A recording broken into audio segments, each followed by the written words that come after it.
El taller de Helios Automotive olía a aceite caliente y metal recién cortado.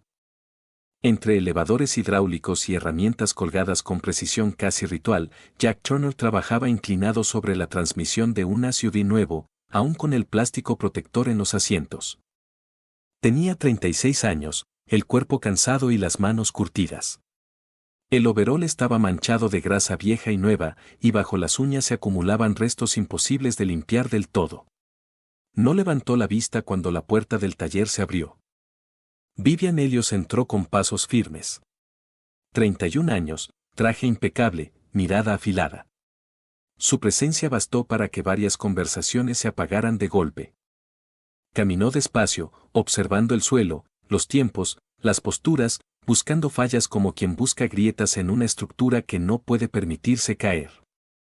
Se detuvo al ver a Jack aplicar un método que no reconocía, una prueba de presión aprendida lejos de manuales corporativos, una técnica nacida en contextos donde fallar significaba morir. Su voz cortó el aire, seca, autoritaria, imposible de ignorar. Dijo que aquello no era una base militar. Dijo que estaba despedido. Dijo que era inmediato. El taller quedó inmóvil, como si alguien hubiera apagado el sonido del mundo. Jack cerró los puños. No discutió. Bajó la cabeza. Cuando habló, apenas fue un hilo de voz, cargado de algo que no era rabia, sino necesidad. Aún tenía turno por la tarde. Necesitaba ese dinero. La medicina de su hija no podía esperar. Vivian no se detuvo.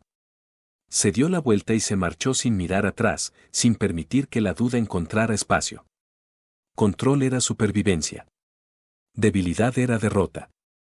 Jack cruzó la reja del taller con la caja de herramientas colgando pesada de una mano cuando el suelo vibró.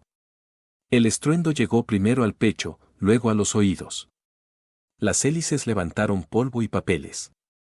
Un helicóptero de la Marina descendía en el estacionamiento como una bestia mecánica. Un oficial habló por megáfono, su voz clara, inconfundible, llamando a alguien por un nombre que Jack había enterrado años atrás. Todo se congeló. Para quienes trabajaban allí, Jack siempre había sido solo un mecánico más.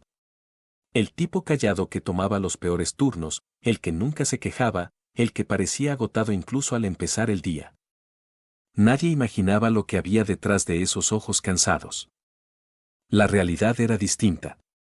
Jack era un padre solo, criando a Ellie, una niña de 8 años con asma crónica. No era una condición leve.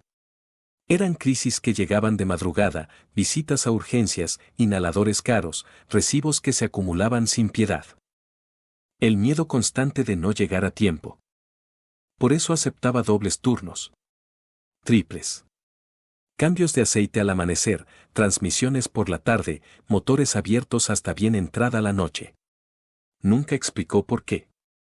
Nunca pidió favores. Aguantaba porque no había alternativa. Algunos compañeros notaban cosas raras. Jack escuchaba un motor y daba diagnósticos que parecían adivinanzas imposibles.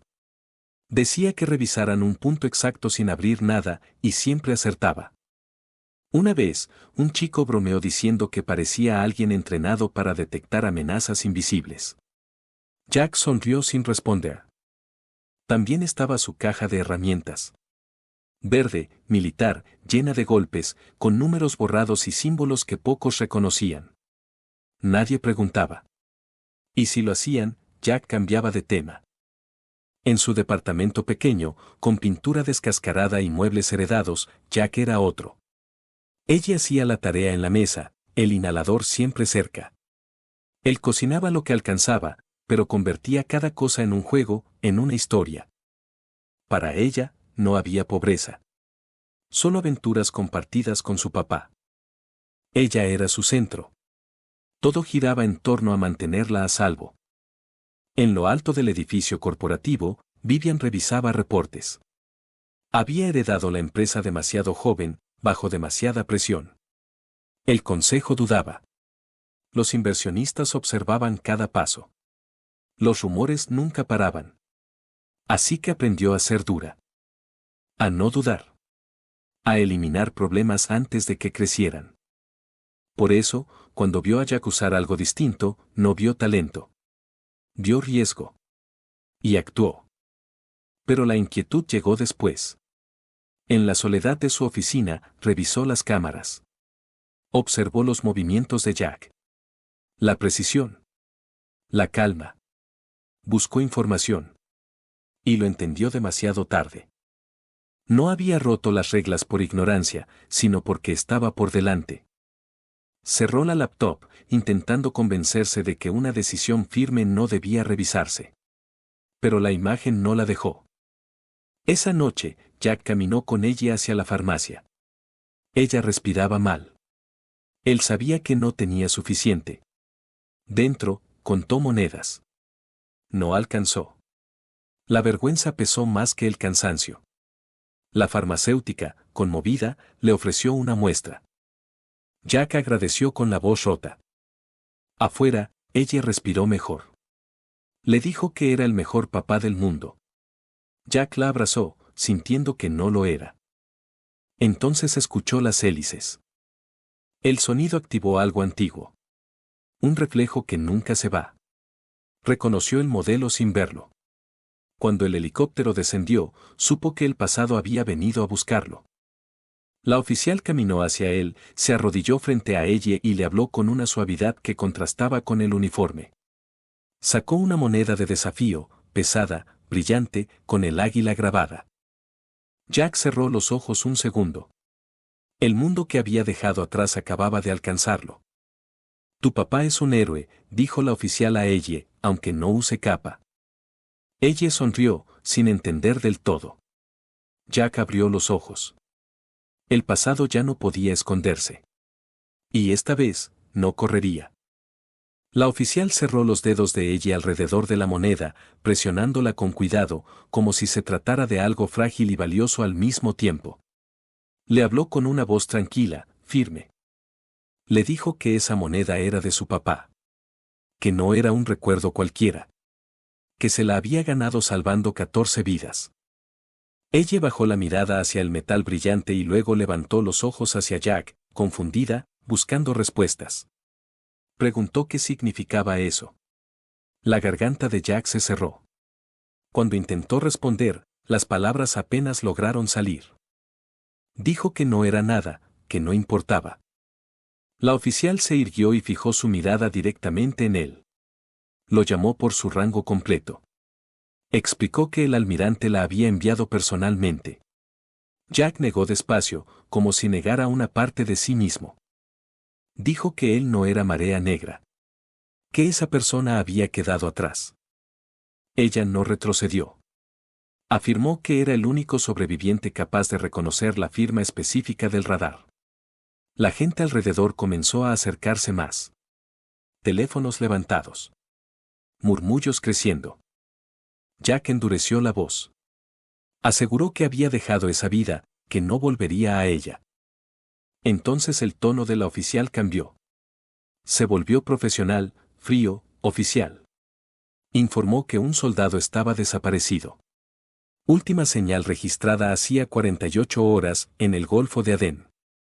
Sacó una tableta y le mostró lecturas deformadas, señales incompletas, ruido digital. Le recordó que había volado exactamente esa ruta 17 veces. Que conocía ese patrón mejor que nadie. Jack miró la pantalla y su mente entró en funcionamiento sin pedir permiso. Vio lo que otros no. Detectó la anomalía. Un retorno débil, bajo, casi invisible. Dijo que no eran restos. Que era una aeronave caída. Que el piloto seguía transmitiendo. La expresión de la oficial cambió por completo. Le preguntó si realmente podía deducir eso solo con esos datos. Jack señaló un punto exacto, explicó el cambio de frecuencia, el arrastre del rotor, la manera en que el helicóptero se ocultaba. Aseguró que el piloto estaba vivo. La multitud reaccionó. Alguien gritó que era como ver a un superhéroe.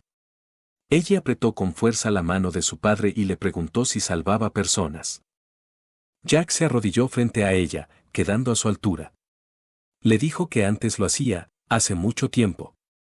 Ella quiso saber por qué dejó de hacerlo. Su voz se rompió al responder. Porque no había podido salvarlos a todos. La oficial apoyó una mano en su hombro y le dijo que aún podía salvar a uno. Horas después, en la torre corporativa de Helios Automotive, la asistente de Vivian irrumpió en su oficina con urgencia. Le mostró el teléfono. Un video viral. Millones de vistas acumulándose minuto a minuto. El título hablaba de un mecánico despedido que resultaba ser un héroe de la marina. Vivian observó sin parpadear.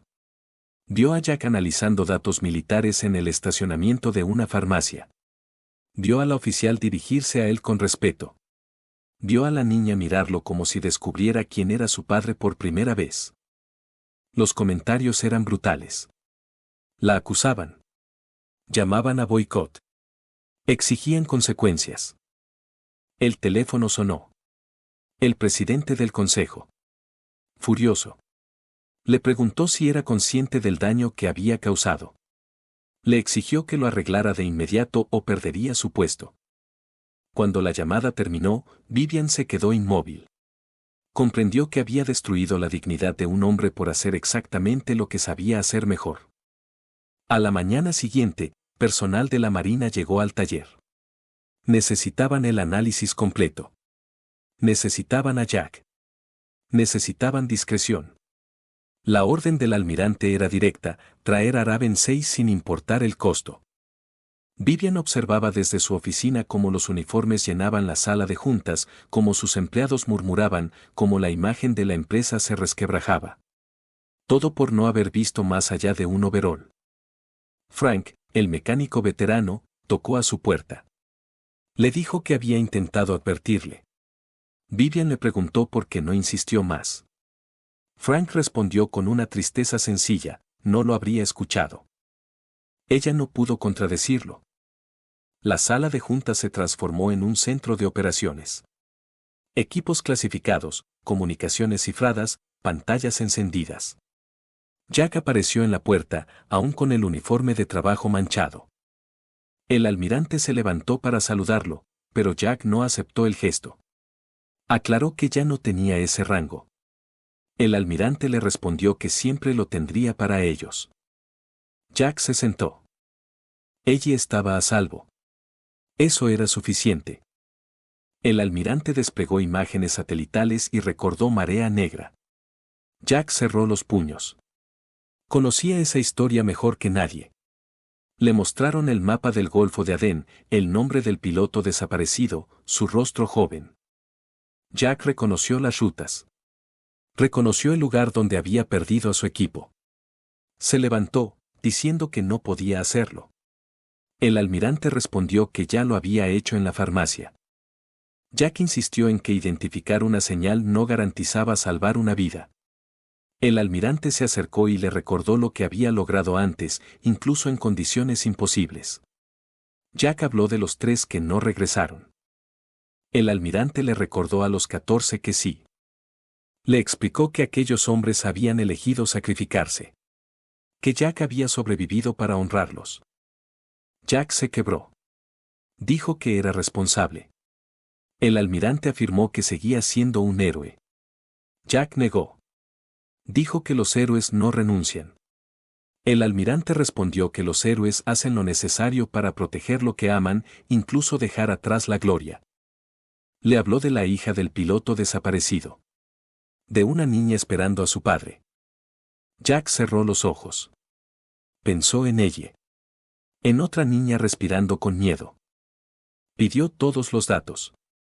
Durante horas, analizó información como si nunca se hubiera ido. Vio patrones invisibles. Conectó señales aisladas. Finalmente marcó una coordenada precisa. Explicó el arrecife, la sombra de radar, el titanio oculto. Dio un límite de tiempo. El rescate se activó de inmediato. Afuera, Vivian observaba en silencio. Por primera vez, entendió quién era Jack Turner. No un empleado. No un problema. Un guerrero. Cuando el almirante salió de la sala, pidió hablar con ella. Le entregó una carpeta. Vivian leyó el historial. Las misiones. El sacrificio. Las decisiones imposibles. Sus manos temblaban. Dijo en voz baja que él había salvado 14 vidas y que ella lo había castigado por 3 que no pudo salvar. El almirante le explicó que la vida ya lo castigaba a diario. Vivian preguntó cómo arreglarlo.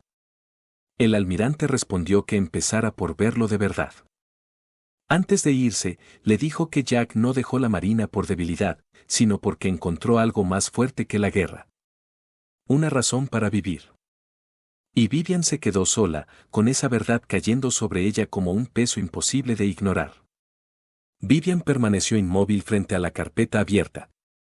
Sus dedos rozaban la fotografía de Jack con uniforme. Era más joven allí, el rostro más firme, la mirada endurecida por cosas que no se explican con palabras. Ojos que habían visto demasiado y que aún cargaban con ello. Cerró la carpeta lentamente y activó de nuevo las cámaras de seguridad. En la pantalla apareció Jack con el overol puesto, sonriendo de manera discreta a sus compañeros, trabajando en silencio, con la cabeza inclinada. No era sumisión lo que mostraba, era cansancio. No se ocultaba por vergüenza, sino por heridas que nadie había querido ver. Tomó su abrigo sin pensarlo más y condujo hasta el edificio donde vivía Jack. El lugar era pequeño, descuidado, con paredes gastadas y pintura cayéndose a pedazos. Un hogar levantado a base de esfuerzo, no de comodidad. Tocó la puerta. Jack abrió, sorprendido al verla ahí.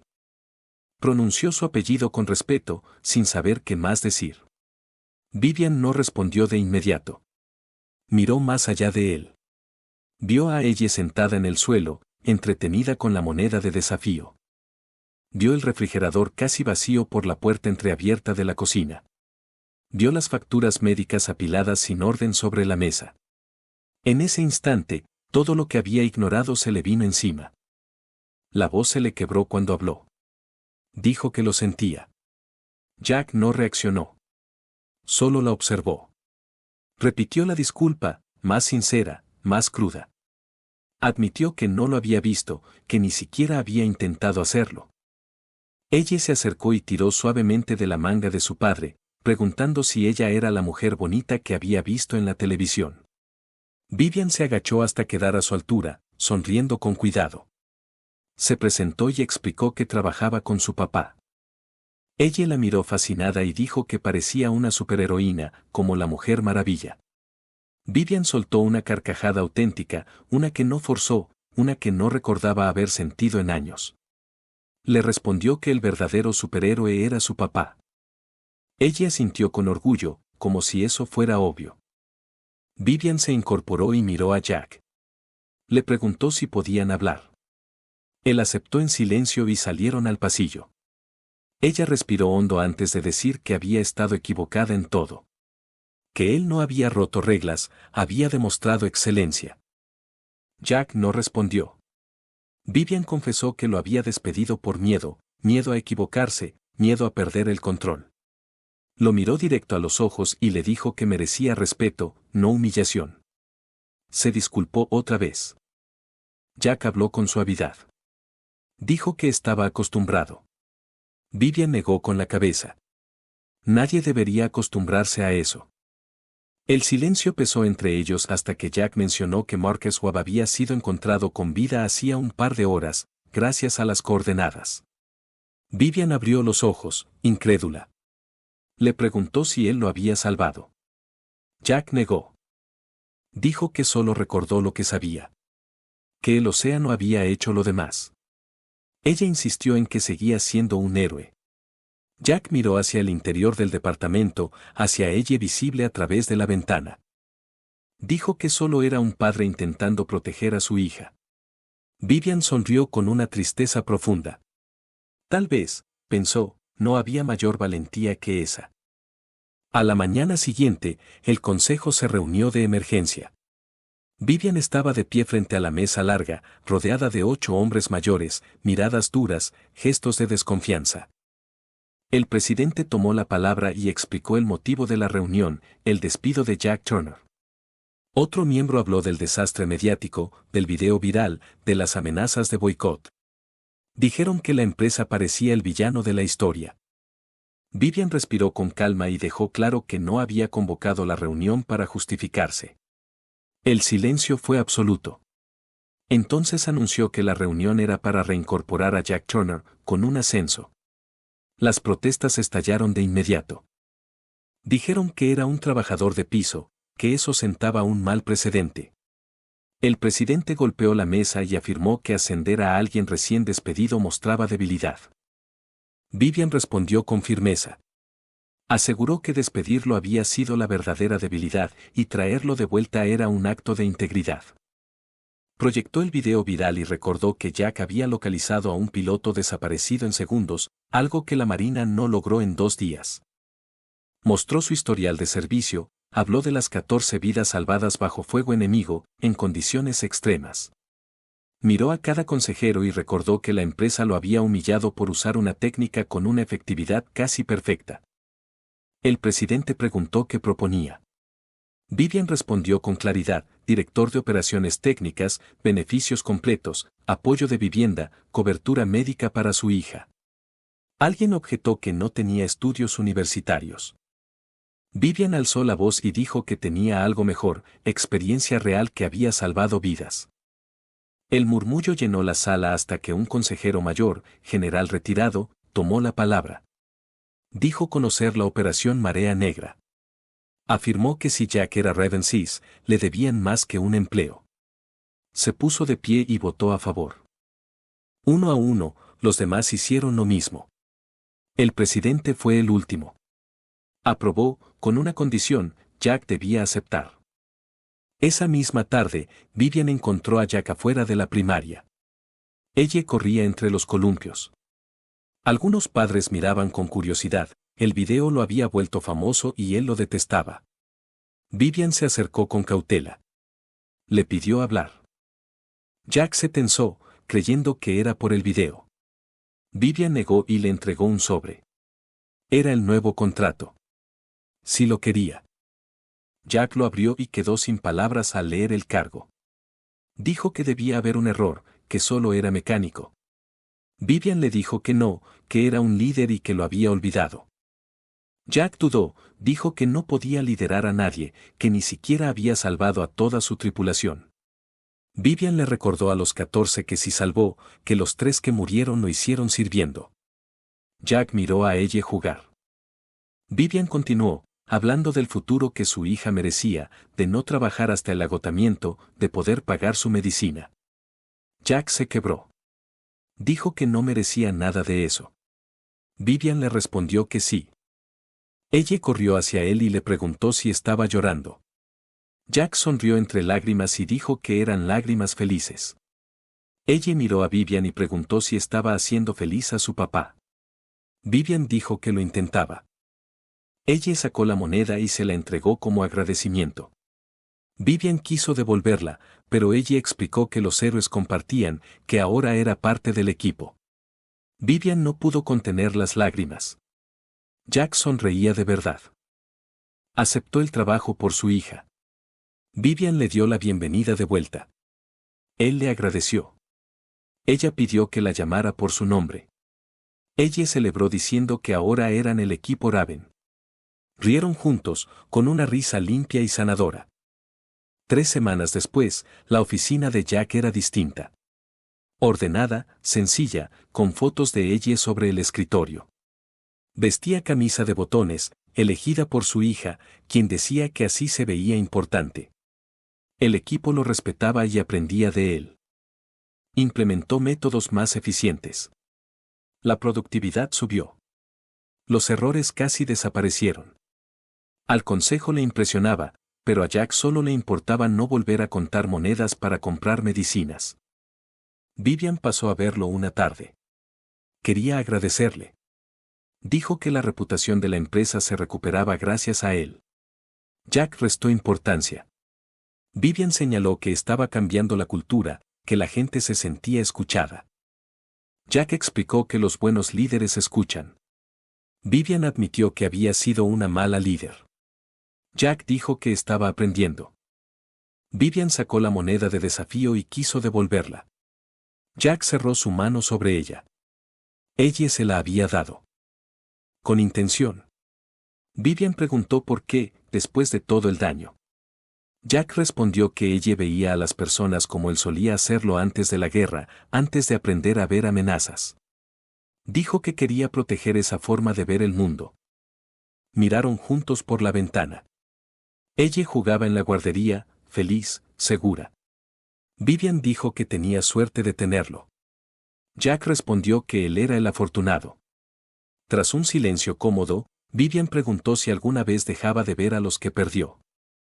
Jack respondió que no, pero que ahora también veía a los que salvó, y eso ayudaba a equilibrar. Vivian dijo que buscaba ese mismo equilibrio. Jack le aseguró que iba bien. Jack mencionó que ella le había preguntado si los héroes descansaban. Él le dijo que los mejores héroes encuentran nuevas batallas que valen la pena. Vivian preguntó cuál era la suya ahora. Jack respondió que asegurarse de que su hija nunca tuviera que pelear las batallas que no le correspondían. Vivian puso una mano en su hombro. Le dijo que ya no estaba solo. A lo lejos, el sonido de un helicóptero se disipó en el aire. Jack no reaccionó. Solo observó a su hija, en paz. A menudo juzgamos por apariencias, por títulos, por lo que se ve desde fuera. Dejamos de mirar más profundo. Pero bajo un rostro común puede esconderse una historia extraordinaria. Un padre luchando por su hija. Un veterano cargando cicatrices invisibles. Una líder aprendiendo humildad. Jack Turner nunca necesitó un cargo para ser héroe. Lo fue con overol, contando monedas, eligiendo a su hija cada día. El verdadero honor no busca aplausos. Actúa en silencio, protege con fuerza y aparece cuando es necesario, no por reconocimiento, sino porque es lo correcto. Vivian entendió que juzgar sin comprender es crueldad, que el control sin compasión destruye, y que admitir un error puede ser el acto más valiente. Todos elegimos si humillamos o elevamos. Esa elección define quiénes somos. No el poder, ni el dinero, ni el título, sino cómo tratamos a los demás cuando tenemos la capacidad de hacer daño. Ahí nace el verdadero heroísmo, en los gestos cotidianos de humanidad.